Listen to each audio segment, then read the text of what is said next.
Port-au-Prince, etc. Merci. Merci, Monsieur Nicholson. Pour la GUE NGL, 1 minute 30.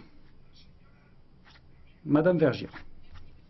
Je voudrais d'abord remercier l'ensemble de mes collègues et notamment la conférence des présidents d'avoir accepté ce débat sur Haïti proposé par mon groupe. C'était une urgence.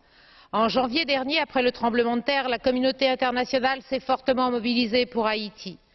Pourtant, entre les promesses faites et les aides effectivement arrivées sur le terrain, il semble qu'il y ait un fossé, pour ne pas dire un gouffre.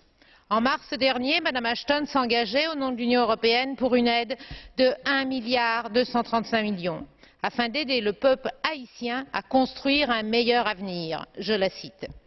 Dès le mois de juillet dernier, les ONG, et notamment MSF, Madame la Commissaire, tiraient la sonnette d'alarme et dénonçaient les conditions de vie pathogènes de centaines de milliers de personnes.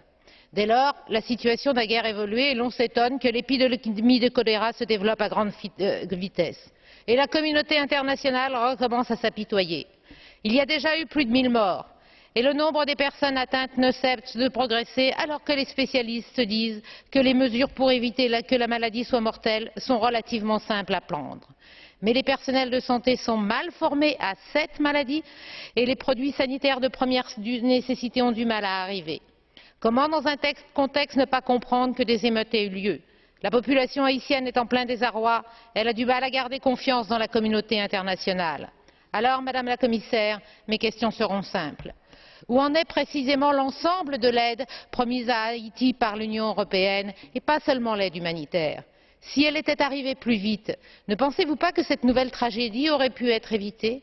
Comment se fait-il qu'une nouvelle fois les conférences internationales semblent n'avoir débouché que sur des promesses non tenues? Pourquoi les démarches du président Préval concernant la transformation de l'euro de la MINUSTAH en appui à la reconstruction ne trouvent aucun écho? Enfin, la population haïtienne souhaite que les élections aient lieu, mais dans quelles conditions auront-elles lieu et quel sera le soutien de l'Union européenne? Nous passons aux autres orateurs, à commencer par Madame Ronzulli, 1 minute et demie.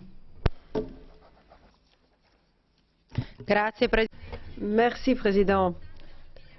Malgré tous les appels qui ont été lancés de ne pas baisser la garde pour Haïti,